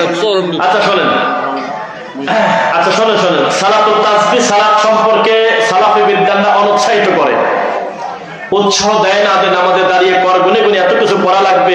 তারা নফল সালাতের ব্যাপারে বলে যে নফল সালাত পড়েন। সালাতুল রাসূল বইটা আছে কার বাড়িতে? আছে তো সবার বাড়িতে। দেখবেন যে ওখানে আপনার এই সালাতুল তাসবিহ একটা অধ্যায় আছে, এত সুন্দর করে লেখা আছে, পড়বেন ইনশাআল্লাহ। জমি কট রাখা, 2-1 শব্দ দেখতেছি, বাকি পড়বো না, বুঝতেছি। জমি কট রাখা হলো এই রাজশাহী চাপাইল লোক মাঝে মধ্যে কি করে, এখনো আমের ভালো করে মুকুলে আসে না, এই পাতাই 3 বেচা দিয়ে দিয়েছে। এটা হারাম। পুকুরের পানি বিক্রি করা হারাম। পানি বিক্রি করবেন কিভাবে? ভিতরে কত মাছ আছে আন্দাজে আমি ভাইকে বলে দিলাম যে 12 মণ আছে, 3 মণ নাই, কি হবে? বিপদ না? আবার 12 মণ মনে করে দিলাম 200 মণ আছে, এই মাছ যখন দেখবে ভাই ডিস্টার্ব করবে। আল্লাহ কারোর প্রতি জুলুম করে? আগে পণ্য কোন জায়গা নিয়ে আসে আমি দেখে দেখে দাম বলবো। এই মুকুল দেখতেছি লাখ লাখ কোটি কোটি মুকুল আছে, কত ঝড় বৃষ্টির পরে কয়টা টিকবে তা কিন্তু বলা যাচ্ছে না। তাহলে আপনি কিসের ভিত্তিতে লাখ লাখ কোটি কোটি টাকা বিক্রি করে দিলেন? জায়েজ করতে চাইলে আপনি বহু কিছুই করতে পারবেন। ফতোয়া যদি পরিবর্তন করতে চান, তাহলে 5ই আগস্টের আগের ফতোয়া আর 5ই আগস্টের পরের ফতোয়া অনেক কিছুই কম বেশ হয়। বহু লোকে খোসা বদলাইছে, আমরা দেখছি তো। এই তাদের সাথে যোগসূত্র হয়ে পদ নিয়ে বসেছিল টুপিওয়ালা লোক, যেই চলে গেছে ওর বিরুদ্ধে মিছিল করতেছে। আসলে কোন মাল বোঝা যাচ্ছে না। এই জন্য আপনি অস্পষ্টে যাবেন না, পণ্য বিক্রি করবেন যে ভাই তুমি দেখো আমার ফলটা 2 চোখ দিয়ে টাকা দেখো, এই হলো অবস্থা, দাম ধরে তুমি নাও। আর 2, এইরকম লোক আছেই সমাজ, আমি জানি না, এখন মনে হয় কমে গেছে। ওই নিজের হক হালালের বাপের জমি ভালো সব ঠিক, এই জমিটা মানুষের কাছে করে কি, ওই যে ঈদ হয়, কি বলে ওটা, কট হয়, বন্ধক হয়। বন্ধক তো না, বন্ধ কি মনে হয়, টেন্ডার রেখে, কট রেখে এই লোকটা হজে চলে গেছে টাকা নিয়ে। আস্তাগফিরুল্লাহ। মানে উনি যেদিন টাকা ফেরত দেবে সেদিন ওই লোকটা জমি ফেরত দেবে। সুদ না? কত জ্বালা! সুদ এখন একটু নরম পর্দায় চলে আসছে নাকি? নাউযুবিল্লাহি মিন যালিক। কি হবে? টাকাই থাকবে, আমি সম্পদ খেয়ে যাবো, এটা হলো হারাম সুদ। আর যদি হয় যে না, আমি 30,000 টাকার বিনিময়ে 1 বিঘা জমি, আমি কি মধু চাষ করবো না নারকেল করবো আমার ব্যাপার, পুরা জমি আমার 1 বছর পরে আমি জমি ফেরত দেবো, টাকা নেবো না, তাহলে সেটা জায়েজ। মনে থাকবে, এরকম খুব কম হয় আমাদের দেশে। ওই জমি পরে দিয়ে দিয়েছে, কয় না উনি কিনা খেয়াল করে লোক নাই, আমার ছেলে পেলে নাই, তো বেশিরভাগ ঢাকা থাকি, 10 বিঘা জমি মানুষের কাছ থেকে টাকা নিয়ে পরে ফিরে গেছে, মরলেই বিপদ আছে, কবিরা ঘোরা করতেছিল প্রতিদিন রানী। নাউযুবিল্লাহ বলেন। তারপরে যদি লেখে, সাক্ষী থাকে, প্রণোদনা দেয়, উভয়ই পাপী। বলবেন যে না আমি কোন গোনার কাজ। আরেকটা কথা বলি, সবাই তাকান। এইরকম ক্যামেরাম্যান কেউ পাইছেন আমি জানি না, সবাই আমাদের টাকা নেই, ভিডিওটা খুব খেয়াল করে নেন। আমার এক বন্ধু, তার নাম সেলিম কাজী, স্টুডিও আছে, তার কাছে যদি ছবি তুলতে আসে কেউ, কোনো মহিলা, তখন বলে যে আপনি কি কারণে ছবি তুলবেন? যদি বলে যে কিস্তি তুলবো, তাহলে উনি ছবি তুলে দেয় না। কথা বলেন নাই? যদি বলে যে আমি কিস্তির টাকা তুলবো, তো ভাই সুন্দর করে বলে, এটা তো পাপ মনে করে না, গাড়ি কিনবো বা এটা কাজ করবো, তো ভাই তো ওখানে পুরুষ মানুষের ছবি দিলে কাম হয় না, মেয়ে লোকের ছবি লাগে, তো টাকা পাস করবো, তো স্যার বলছে ছবি নিয়ে আসুন। তখন উনি বলে আপনি অন্য কোথাও কি করবেন আমি জানি না, তবে আমার দোকানে আমি ছবি তুলবো না। পরিস্থিতি কত কঠিন দেখেন, মানে উনি ছবি তুলে দেবেন, আর সুদের সাথে তো সম্পর্কই নেই। বেঁচে থাকবেন ইনশাআল্লাহ। আপনি বলবেন যে ভাই এই পাপ থেকে আপনি বেঁচে থাকেন, এরপরেও যদি অন্য কোথাও গিয়ে পাপ করে আপনি দায়ী হবেন না, ইনশাআল্লাহ আপনার দাওয়াতে কাজটা হয়ে গেছে। সম্মিলিত মোনাজাত সম্পর্কে, সম্মিলিত মোনাজাত বৃষ্টি চাওয়ার সময় করবেন। আল্লাহ নবীর কাছে জুমার নামাজের আগে নাম নাই, হাদিস আছে, একজন সাহাবী এসে বলেন আল্লাহ নবী, এই যে অবলা জন্তু কষ্ট পাচ্ছে, ঘোড়া, তারপরে দুম্বা খুব কষ্ট পাচ্ছে, মাটি ফেটে যাচ্ছে, বৃষ্টি নাই। তখন আল্লাহ নবী হাত তুলে সবাইকে নিয়ে দোয়া করলেন। কিভাবে দোয়াটা? উল্টা হবে না সোজা হবে? দোয়া করলেন তিনি খুতবার ভিতরে, বাইরের বর্ণনাও আছে। তখন আকাশ থেকে এমন হলো, বিনা মেঘে আল্লাহ হঠাৎ করে একটা কালো মেঘ দিয়ে দিল, ঝরঝর করে বৃষ্টি নেমে গেল। পরবর্তী সপ্তাহে আবার ওই এক লোক, অথবা আরেকজন লোক ফুলান, কে জানি না, তিনি বললেন আল্লাহ নবী বৃষ্টি বেশি হয়ে গেছে, আপনি দোয়া করে দেন, আল্লাহ যেন বন্ধ করে দেয়। তখন আবার দোয়া করলেন। একাকি দোয়া করবেন, অসুবিধা নেই, একাকি, কিন্তু নামাজের পরেই করতে হবে, এইটা মাথায় নিলেন কেন? আমি সবাই নিয়ে করবো না, সালাম ফেরার সাথে সাথে একাকাই করে। একাকাই আপনি করতে বলছেন কিনা? ওই সময় আপনার গতিতে করবেন, শেষ রাত্রে করবেন, কবরের পাশে গিয়ে একা করবেন, কত কাজ আছে আল্লাহর সাথে, আল্লাহর কাছে চাওয়া যায় না, কিন্তু নামাজের সাথে এটা যুক্ত করে নিলেন কেন? নামাজের পরে তো জিকিরের জায়গা, বাবু যিকরি বা'দা সালাত, প্রত্যেকটা হাদিসের কিতাবে নামাজের পরে জিকিরের একটা অধ্যায় আছে, তার ভিতরে মোনাজাতের আলোচনা নাই। বেঁচে থাকবেন ইনশাআল্লাহ। চাকরিতে 5 লাখ টাকা দিয়ে ডাকে, তবে তার বেতন কি হালাল হবে? আমাদের একজন সালাফি বিদ্যান একটা ফতোয়া দেখলাম, উনি বলে নাই যে এটা কোরআন হাদিস, তা বলে নাই, তবে বলছে এরকম একটা মত পাওয়া যায় যে কেউ যদি পরীক্ষা দেয় প্রাইমারি নিবন্ধনে বা চাকরির জন্য, চাকরি পরীক্ষা যদি তার দুর্বলতা না থাকে, উনি যদি ওখানে ফার্স্ট হয়, 1 নাম্বার হয়, বা 20 জন নেবে, 20 জনের সিরিয়ালে আছে, 21 নাম্বার না, তখন যদি বলা হয় 5 লাখ টাকা দাও নইলে চাকরি হবে না, তখন তার এই 1 নাম্বার পজিশন টিকানোর জন্য ঘৃণা করে হলে ওই টাকা দেওয়া যায় না, এটা বললেন। আর যদি হয় না ওর 90 নাম্বারও জবর খারাপ, কিন্তু টাকার গরমে ওই 2 নাম্বার আর ওই 2 নিয়ে ও 2-এ বসবে দেয়, ওই জিনিসটা ঠেকানোর জন্য ওই 2 আলা টাকা দিতে পারে, তবে 90 আলা দিতে পারে না, তার যোগ্যতা নাই, মূল কাজে সে পারে নাই, টাকাটা কিসের ভিত্তিতে দেবে? তবে আমার নিজস্ব একটা আলোচনা আছে, ওই টাকাটা দেওয়ার পরে চাকরি পাওয়ার পরে লাইভে এসে জাতিক বলে দেওয়া লাগবে যে ওরা আমাদের টাকা খাইছে, তবে চাকরি তো ছুটবে না, কারণ বলবেন ভাই দেখেন আমার পরীক্ষা দুর্বলতা ছিল না, আমি মার্ক পাইছি, আমি কাউকে ধরে আসি নাই, আমি যোগ্যতা নিয়ে যখন চাকরিতে ঢুকবো, এই শয়তান মিলে আমার বাপের কাছে 5 লাখ টাকা চাইছিল, বাড়ি বেঁচে দিয়েছে, কেমন লাগে এখন দেখ, এটা একটু অ্যাপ্লাই করবেন। না, ওর চাকরি যাবে না, ওর চাকরি যাবে কেন? ওর চাকরির টাকা তো ওই লোক নেয় নাই যেই লোক ওকে মাসে মাসে বেতন দেয়। ব্যাংক বা এনজিওতে চাকরি করা যাবে না, ইসলামী ব্যাংক বা অন্যান্য যে সমস্ত শরিয়া ভিত্তিক ব্যাংক, হ্যাঁ, এই সমস্ত ব্যাংকের ব্যাপারে আমাদের আলেম ওলামা বলে যেহেতু একটা ফতোয়া বোর্ড আছে, শরিয়া বোর্ড আছে কিনা, তাহলে ডাইরেক্ট ব্যক্তি গুনাহগার হবে না। লেনদেন করার কারণে ওই দায়িত্বশীলরা যদি কোনো অস্পষ্টতা করে পাহারাদার হিসাবে তারা পাপী হবে। আমাদের এই দেশের বহু দায়িত্বশীল আলেম কিন্তু ইসলামী ব্যাংকের ওই শরিয়া বোর্ডে আছে না, এটা বলছে। তবে আর একটা ব্যাপারে আপত্তি করছে আলেম ওলামা, যে যতই অনুমতি থাক আপনি লোন নেবেন না, কথা কয় না, লোন নেবেন না। দুই, আর একটা কাজ করবেন না, টাকাটাকে ফিক্স করবেন না, যে টাকাটা দিলাম প্রতি মাসে আমাকে 20,000 15,000 টাকা করে দেবে, এটা থেকে বেঁচে থাকতে বলছে। বলছে কি, আজকের দিনে যেহেতু নিজের বাড়িতে কোটি কোটি টাকা, লাখ লাখ টাকা রাখা এটা অসম্ভব একটা ব্যাপার, তাহলে টাকাটা শুধুমাত্র সেভিং করা যায়। সেভিং অ্যাকাউন্ট বলেন, সেভিং অ্যাকাউন্ট মানে টাকাটা আমি ওটা রেখে দেবো, কোনো লাভ খাবো না। আর দেখবেন তারপরেও বছরে কিছু মেসেজ আসে যে আপনার কিছু ইন্টারেস্ট আসে না মেসেজ? আপনাদের কি আসে? ওই ইন্টারেস্টের সমপরিমাণ টাকাটা বের করবেন, বের করে ডাইরেক্ট একটা চলন্ত ফকিরকে দিয়ে দিবেন, মনে থাকবে। বলছে গোরস্থান দেখলে সালাম দেওয়া যাবে কিনা? হ্যাঁ, সালাম দেবেন, আসসালামু আলাইকুম ইয়া আহলাদ দিয়ার। আমাদের দেশের মুরগি মেলা তো মানা করে না বলে নাই, বসেন বাবা, বসেন। কবরবাসী একটা শহরে আছে, এই নিচে ভালো কাজ করতেছে ছেলে, উপরে খবর পায় নাই, সম্মান বাড়তেছে, কি হলো তোমাদের, কিভাবে কি হলো?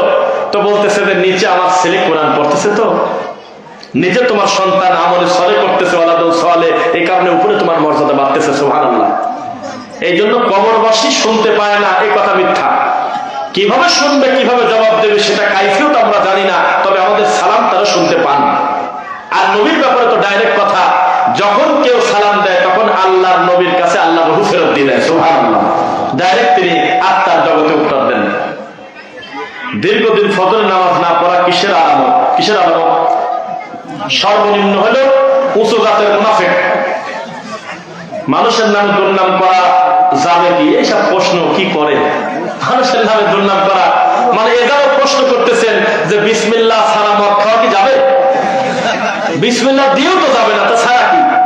মানুষের নিন্দা করবেন না। ওয়াইলুল লিকুল্লি হুমাযাতিল লুমাযা, পর নিন্দাও করবেন না, মুখামুখি নিন্দাও করবেন না। আরেকটা আমলের কথা বলে বক্তব্য শেষ করি। মানুষের সমালোচনা, নাম ধরে গীবত করা শরীয়তের উদ্দেশ্য ছাড়া দুনিয়াবী কারণে বৈধ না। ঠিক তেমনি নিজের গুনার কথা মানুষকে বলেন না, ভাই এটা অন্যায়, যে আমি একদিন এই পাপ করছিলাম, আমি একদিন এই কাজ করেছি, এটা পাপের সাক্ষী বানায় দাও দুনিয়াতে, করবেন না। কারণ আপনার রব এতই দয়ালু, আপনার গোপন পাপটা গোপনই রাখতে পারে, কিন্তু জমিনে যদি ফাঁস করে দিয়ে দেন তাহলে ওখানে পাপ ক্ষমা হবে কিভাবে? আপনি নিজেই তো পাপের ব্যাপারে অনুতপ্ত না। আল্লাহ তুমি আমাদের অতীতের ভুলগুলো ক্ষমা করো। মসজিদে কোন বিশেষ উদ্দেশ্য ছাড়া এমনি লোকটা খিচুড়ি পাড়ায় দিয়েছে, মিষ্টি দিয়ে দিয়েছে, কোন মিলাদও হলো না, কুলখানি হলো না, সম্মিলিত মোনাজাতও হয় নাই। এখন এই খিচুড়িও খেতে কেউ কেউ ভয় পায় যে আরে না জানি মৌতি খাওয়া কিনা, কি বা দেশে না দেশে, বা এটা দেওয়া যাবে কিনা। এটা আমাদের দেশে আছে কি? আছে নাকি? মানে মসজিদ আলে হাদিস, কিন্তু আসছে হলো জিলাপি বা তবারক তো বলা যাবে না, খাবার। তো এখন এখানে একটা কথা আছে আমার, অবশ্যই যিনি খাবারটা নিয়ে আসবেন তিনি ইমামকে বলে, আমার ধারণা বলে, ওনার মাথার নামে দিলে দোয়া করতে। আচ্ছা, আল্লাহ ভালো করুন। কথা বুঝছেন? যিনি খাবারটা নিয়ে আসে এটাকে কেউ দেখে না দুই চোখ দিয়ে, তখন দায়িত্বশীল বলবে যে তুমি খাবারটা কেন আনলে ভাই? তাই নাও তো বুঝতে পারে, জ্ঞান কম, তখন বলে যে আমার আব্বা মার রুহের মাগফিরাতের জন্য, অথবা কয়েকদিন আগে মরে গেছে।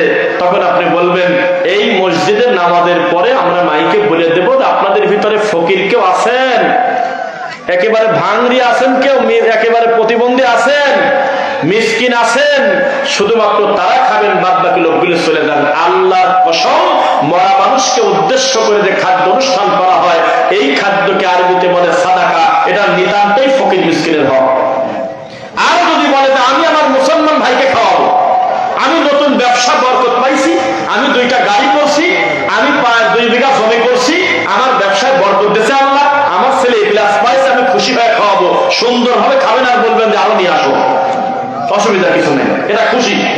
তাই বলি মরা বা দাদা নানা এই সমস্ত লোকের ব্যাপারে খাত নাই দুনিয়াতে।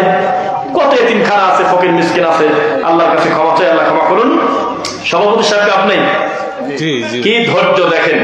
আজকের দিনের মাহফিলের সভাপতি কিরকম হয় জানেন? নামাজও পড়ে না, ওই মাঝে মধ্যে 2 মিনিটের জন্য আসি বক্তব্য দিয়ে রানিং মাহফিল নষ্ট করে চলে যায়। সেখানে শ্রোতার চাইতে বেশি গুরুত্ব দিয়ে আমাদের সম্মানিত ভাই হাফিজুর রহমান হাফিজাহুল্লাহ, তিনি সাদিপুর জামে মসজিদের প্রেসিডেন্ট, আল্লাহ এই সম্মান তুমি তাকে দুনিয়াতে দিলে, আল্লাহর কাছে কল্যাণের দোয়া করে তিনাকে যেন আল্লাহ জান্নাতি মানুষের কবুল করে। আমার ভাইয়ের পরিবার পরিজন সকলকে যেন দিনের জন্য কবুল করে। আমার ভাইয়ের আছেন আলেম ওলামা, তারপরে আপনার রুবাইদা ভাই থেকে শুরু করে ইব্রাহিম ভাই, যাদের মাধ্যমে আল্লাহ আমাদেরকে এখানে এনেছেন, আল্লাহ সকলকে তুমি উত্তম বিনিময় দাও, আল্লাহুম্মা আমিন। এর আগে কোন একটা মাদ্রাসায় আশপাশে আসছিলাম, আব্দুল রাজ্জাক বিন ইউসুফ, আব্দুল্লাহ ভাই, আমরা 3 জন বক্তব্য দিয়ে গেছিলাম প্রায় 4-5 বছর আগে, কি নিয়ামতপুর সাহেবা। এখানে আসার পর অনেকেই মনে করায় দিল, আল্লাহ তাআলা আমার ভাইদেরকে তুমি কবুল করো, দিনের জন্য কবুল করো। আমি এখন সভাপতি সাহেবের অনুমতি চাইবো, উনি অনুমতি দিলে তখন আমি দোয়া করবো, অথবা তিনি একটা সালাম দিয়ে তার ঘোষণা দিবেন বা অনুভূতি বলবেন, এরপরে আমি সালাম দিয়ে